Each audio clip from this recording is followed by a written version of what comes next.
if you look at these red things, what's happening here is that they are between these contact points of different parts of the molecule, right? These are force of attraction between one part and the other part. And as you know, there are three different kinds of forces of attraction that we've seen, intermolecular forces as far as they go. So which of these do you think would they be? Are they temporary dipole forces or induced dipole, or are they permanent dipole forces, or are they hydrogen bonds? Because we do have So hydrogen. temporary dipole. Why temporary dipole? Yeah, you're right. It is temporary dipole, but why? So because the molecules are non-polar and they don't have the oxygen thing, so they don't have hydrogen bonding and they're symmetrical. Like they don't have the OH bond. Dipole moment. Is that true? They don't have any dipole moment? No, I guess they do, but not enough to make them polar. Sure, the dipole moment on the in the molecule is not that strong, but when they do have these forces of attraction, they imply that they have dipole moment, because without temporary dipoles, you can't get induced dipole or temporary dipole forces. So because one part of the molecule comes close to another one, it does induce a charge on this part, which makes a temporary dipole. So they do have dipoles as far as, so if they have force of attraction, there's going to be a dipole, because we know for a fact that neutral things don't have any electrostatic force of attraction. Here is a nylon comb that this guy has, and they have brought it close to a stream of water, a thin stream of water, and this is the stream of water. It is bending. Why do you think that is? If I were to do the same thing with the stream of oil, this wouldn't happen most likely, or at least not the deflection angle. Why is that? So the reason is that this comb that they have, it's acting like a charged plastic rod. So it's not really neutral. They must have like charged it somehow through friction, obviously, because it's a non-conductor. And then because this has charges on it, doesn't matter whether it's positive or negative. The water molecules, which are polar and they have poles in them, they are pulled towards the comb by force of attraction. Now, why does it not matter whether they have positive or negative charge on the comb? Why does it not matter?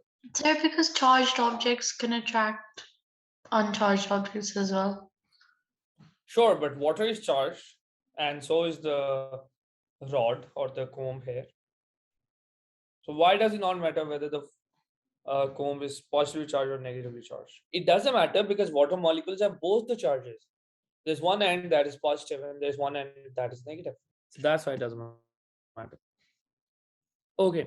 What are the two main requirements of having a hydrogen bond? Like, what do you need for something to have hydrogen bond? So hydrogen has to be in a polar bond and there has to be a lone pair on the other atom. Yeah, those are the two requirements. Yes.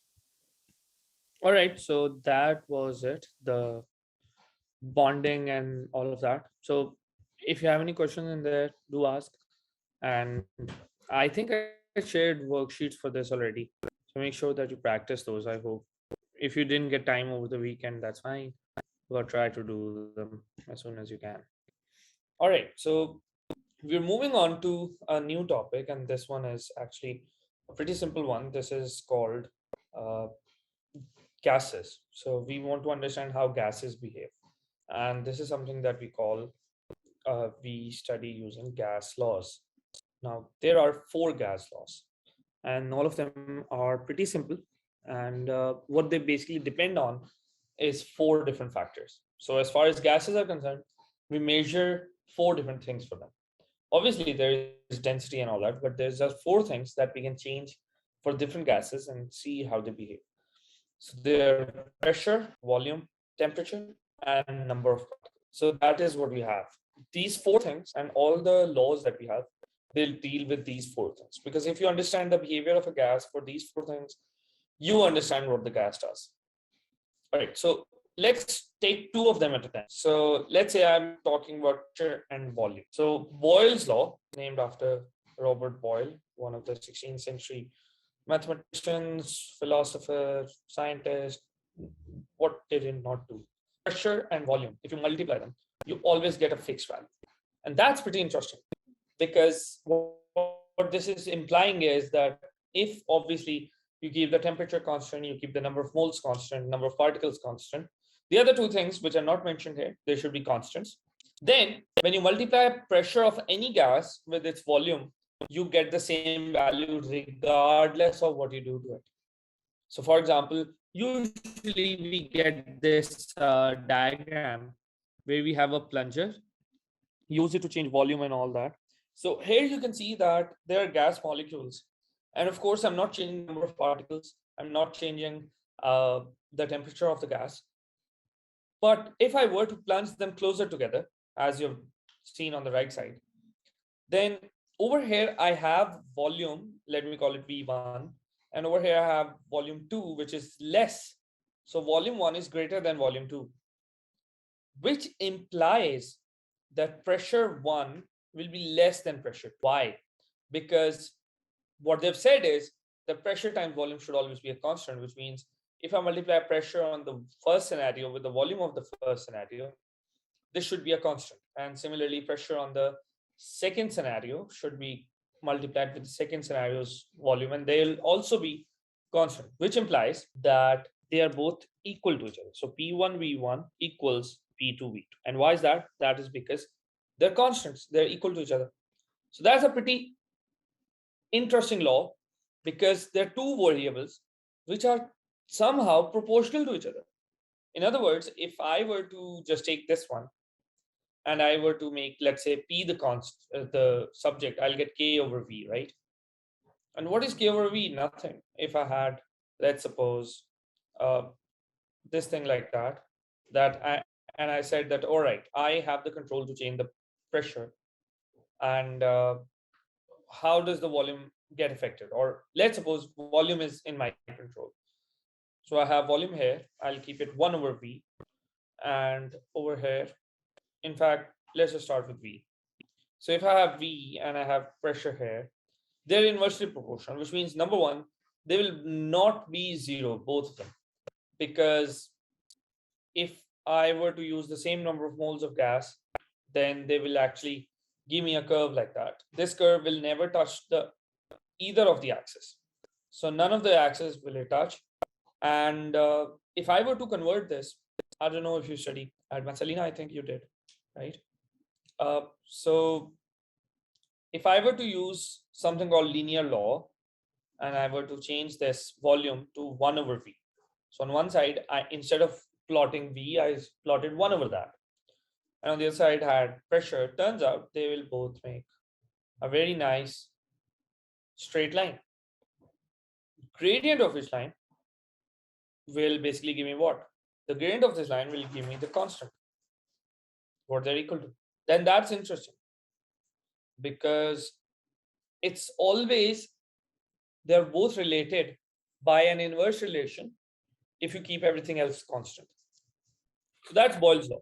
Where do we use it? So for example, if you're assuming that there's a swimming pool, and at the bottom of the swimming pool, so there's this swimming pool, and at the bottom of this swimming pool, the temperature is constant. We have a thermodynamically controlled swimming pool, and there's a bubble of water here.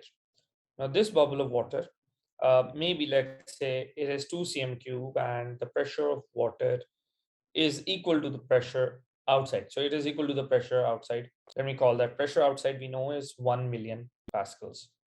Okay, 1 million pascals. So pressure inside is also 1 million pascals. Now, obviously, when it goes up, what will happen to the size of the bubble that you have? Tell me, what will happen to the size? The bubble will expand.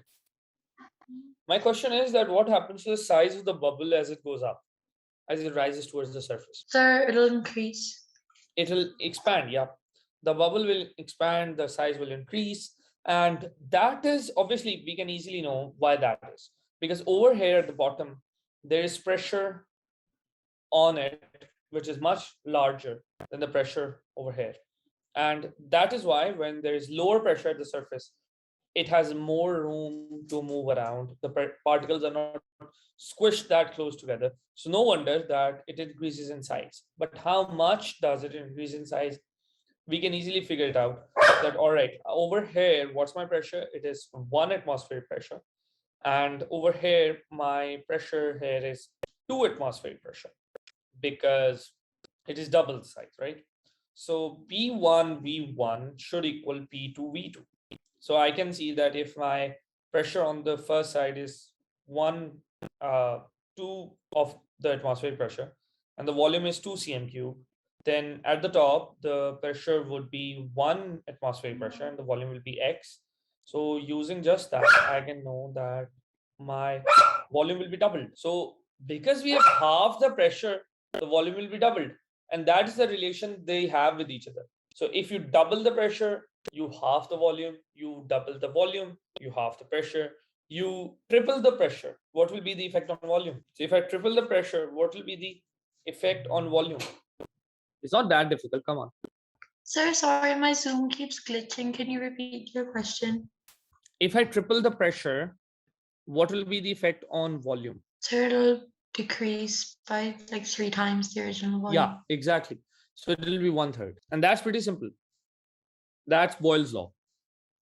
Similarly, we have another thing which we call Charles' law. Okay. And Charles' law deals with temperature and it also deals with volume. How does volume change with respect to temperature? And the idea is that ratio of volume and temperature is the same. So in pressure, in Boyle's law, it was that product of volume and pressure is the same. But in Charles' law, we are saying that ratio is the same. So volume is directly related to temperature. That's what it's saying, which means if I add V1 over T1, it will be equal to a constant. In other words, V1 over T1 equals to V2 over T2 because all of them are equal to a constant. And where have we seen this? We have seen this because if you increase the temperature of something, it expands. That's a pretty simple thing. And if you decrease the temperature, it contracts. That's again something that we have seen in multiple situations. Like when you're making train tracks, you keep track of this, that you always give some space because particles have to go further away from each other and all that. So we have seen that. Similarly, if you take the example of the plunger, then right now the plunger is free. Okay. So plunger is free to move around as much as it wants. So when we have low temperature, the particles are closer together. And when I increase the temperature, as I have on the right side, the plunger is pushed outwards because the molecules have more energy. So they push each other more.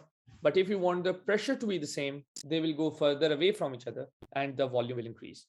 If I were to draw a graph of this thing, then I don't need to do any fancy maths. I just need to know that volume is directly proportional to temperature, this statement, which tells me that this is how volume and temperature relate. So for example, where do we use this? Sometimes when you're doing these reactions, there are some reactions in which you need, you don't want a glass tube to melt at high temperature. So what you do is you take a glass and because you don't want it to melt, you do the experiment in a sealed glass tube. And over there, what happens is that now and all that. So material expanding experiments. For example, we usually try to keep it open, the container. So for that, we don't want to evaporate. Let's suppose I have this round bottom flask. This is usually used for heating. So I'm heating it and I have ethanol in there. And I also have some oxidizing agent, let's say KMNO4. Now I don't want ethanol to evaporate. So what I do is that I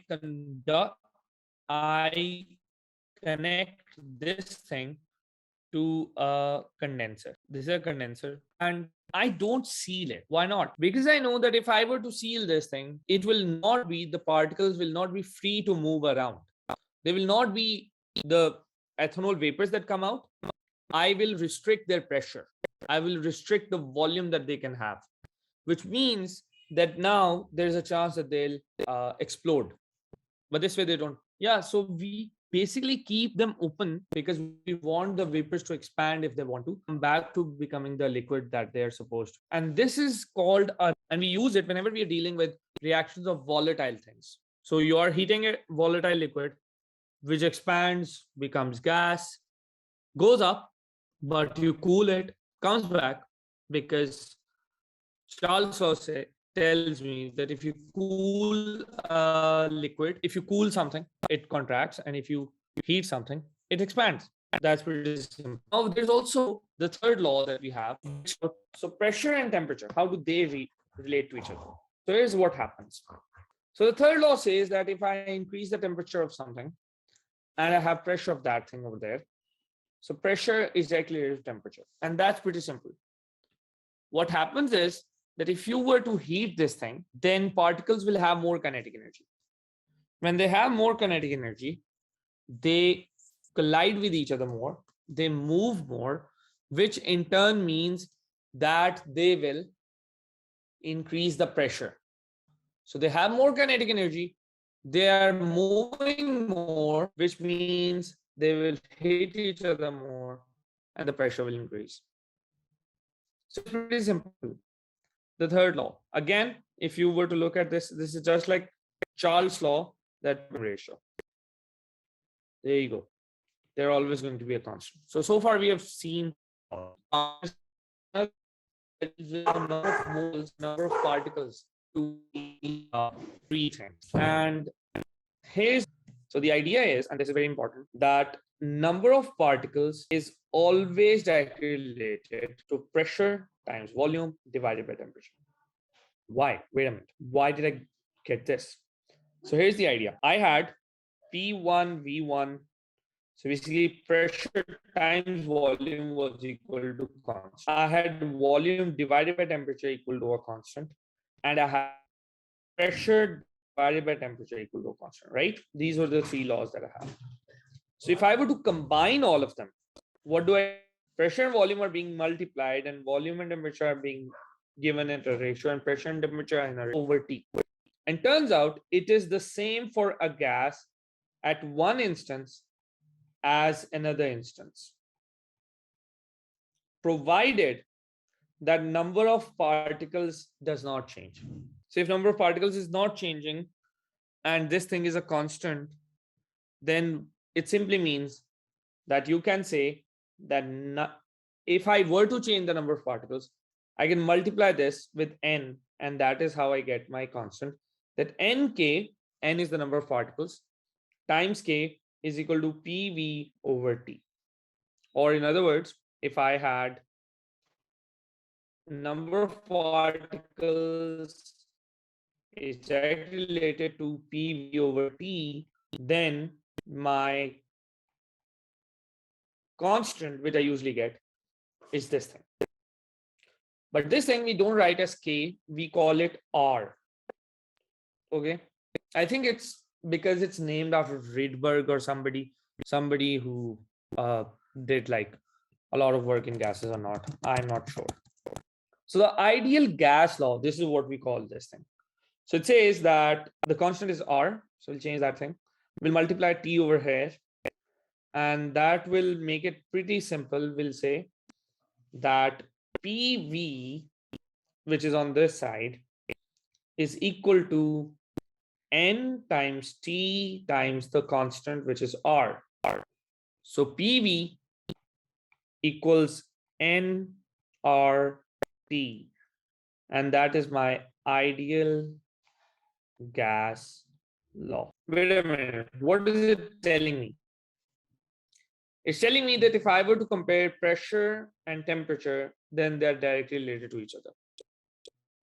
But it's also telling me that pressure and volume, they're inversely related to each other. It's also telling me that volume is directly related to temperature. So things that are on opposite sides here, pressure and volume are both directly related to number of particles that you have. You have more particles, they will expand overall more. If you have more particles, they will collide more. If you have more particles, then the temperature is inversely related to that. Why? Because the kinetic energy is going to be distributed on all of those particles. So everything that we have studied about ideal gas laws has come back over here. And this is how we know the ideal gas law and how these four things come together to tell us how the gases behave. In other words, I can claim that if I had PV over NT of a gas, regardless of how many particles I have, all of these four things will adjust to give me a fixed value, which is the ideal gas constant. Now, of course, ideal gas constant is not entirely a constant in itself. It's based on two other constants. So first of all, what is N? N is the number of particles that I have. Can I use this idea to find mass of a gas? I can, because number of moles is mass over mR, right? Or number of moles is number of particles that I have divided by the Avogadro's number. Okay, so if I were to do that, my R is technically the constant that I have for this relation. क्योंकि आपको पता है कि whenever you change any relation, it changes to a Sir, constant. can you repeat the Avogadro's constant one? Yeah, number of moles is number of particles divided by Avogadro's constant, right? We know that. And we also know Yes. that my original relation was this one, that number of particles is directly related to pressure into volume times temperature. So if I use that, this should convert to number of particles is K times PV over T, right? And this is number of moles. If I were to convert this to number of particles, what will I get? Number of particles divided by Avogadro's constant is equal to the K, which I have over here, times pressure times volume over temperature. And number of particles is going to be K times Avogadro's number times pressure times volume divided by temperature. And this thing here, this K times Na, this thing we call ideal gas constant, R. So what is R? R is basically the K, which is the relation of gases, which is basically another constant, which is one of the basic constants in our universe. It's called Boltzmann constant. So K is Boltzmann constant. Boltzmann was I think he was a German mathematician, and he did a lot of work in thermodynamics and probability, and he has a major role to play in probability. So this is called Boltzmann constant, and this constant determines the energy distribution in any system that you have as far as their particles are concerned. And you're multiplying with the number of, I just named after some French chemist, Henri Regnault. Okay. Okay. So this R is basically an ideal gas constant, and this has a fixed value. It is 8.83 joules per Kelvin per mole. Okay, so that's what this is. So 8.31, not 8.83. So 8.31 joules per Kelvin per mole. So this has a fixed value. The R, K into Avogadro's Four of these things will come together to give you R. Behavior of a gas, an ideal gas, is determined by four things: how many particles you have, what their collisions are, and what the pressure is because of that, how far away these particles are, and obviously the volume because of that, and how much kinetic energy they have, which gives us the overall temperature.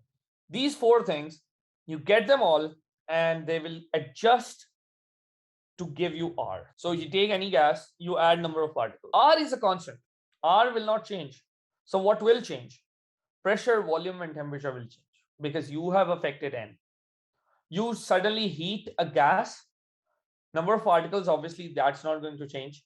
So pressure and volume is going to adjust so that the overall value comes back to R, and R is always 8.31, which means that for some reason ideal gases always four factors adjust themselves to give you 8.31. Of course, really clear why they do this and why it has to be 8.31, but the complete derivation of this, I don't think I can do it without actually having to look it up, because usme we will have to go through the whole Boltzmann distribution, and that is way beyond A levels. So we don't need to do that.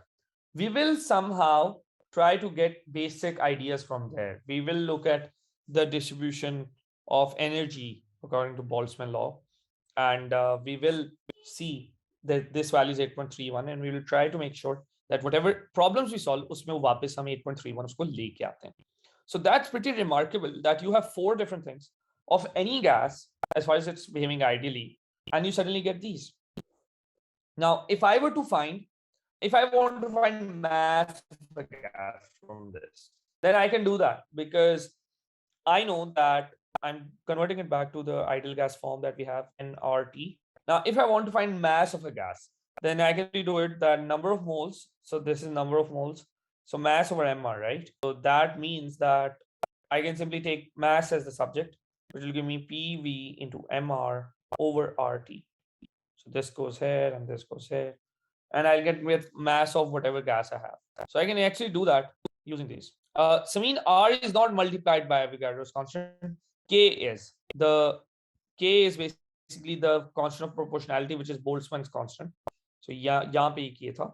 Here you can see this. So when we converted this direct proportion to K to an equation, we got K, and that K was the what you call K was the Boltzmann constant, which was multiplied by Avogadro's constant to give us the gas constant. So दो constant को मिलके we get ideal gas constant.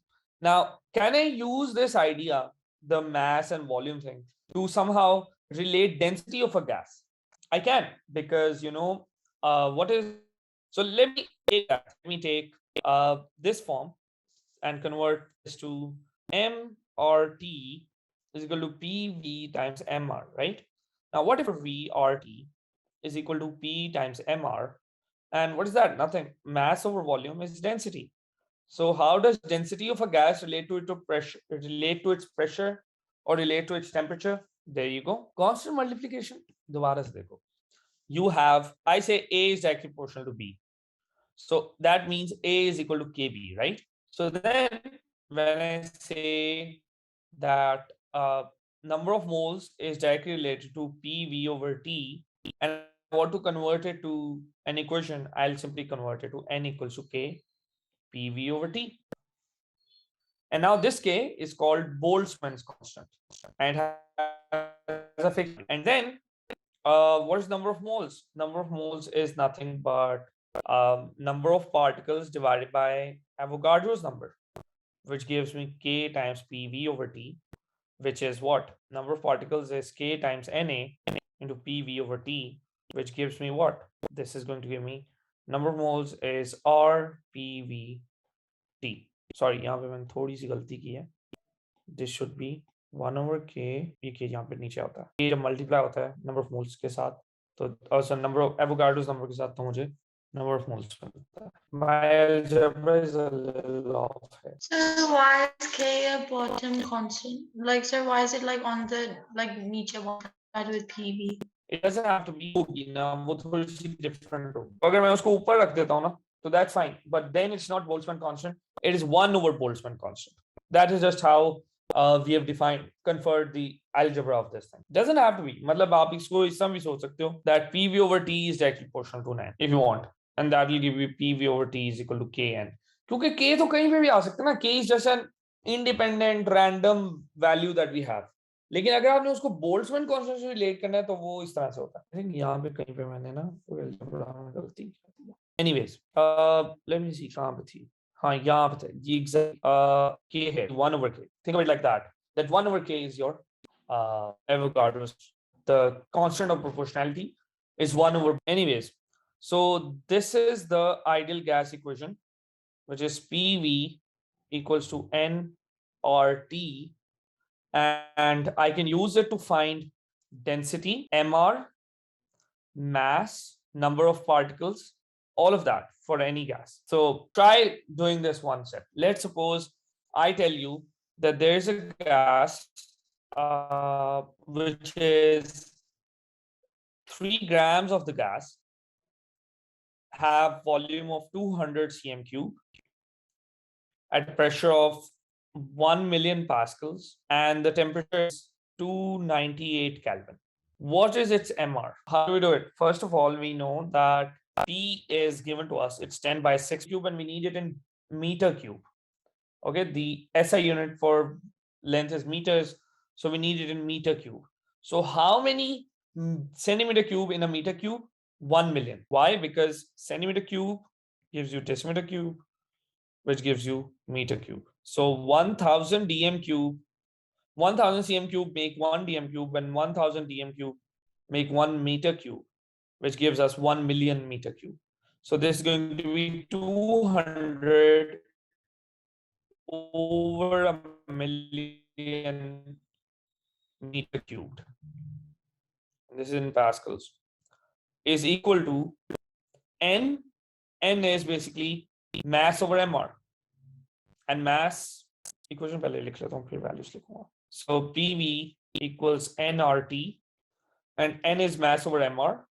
So then everything changes according to that. And now my P is 10 power 6.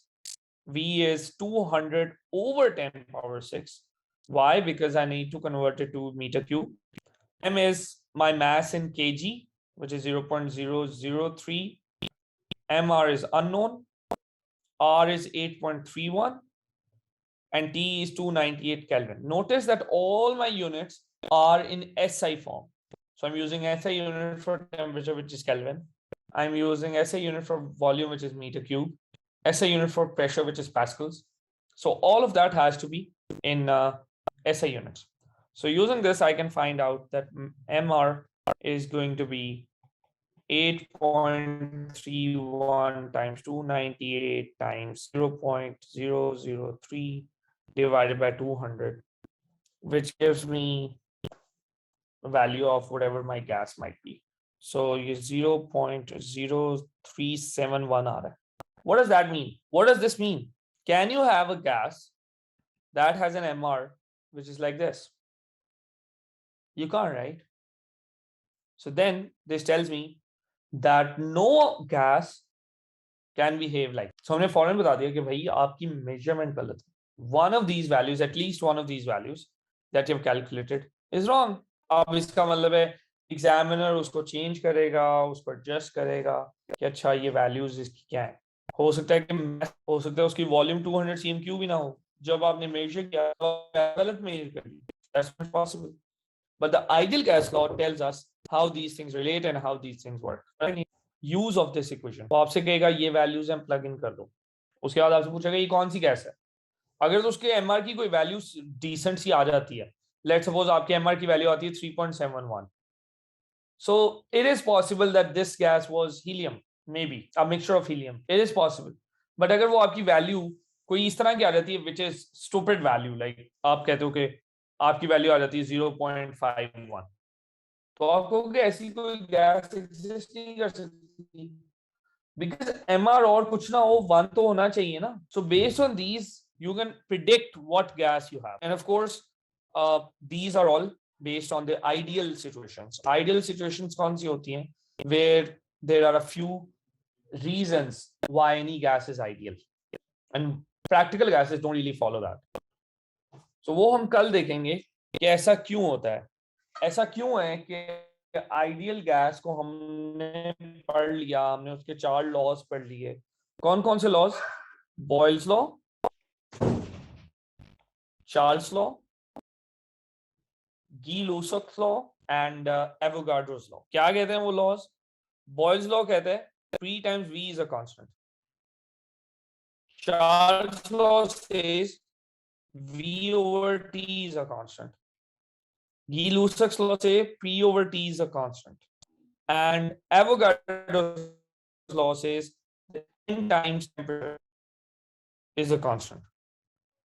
That's Avogadro's law. Sorry, constant. And you combine all of them and you get your ideal gas law, PV equal to nRT. All right.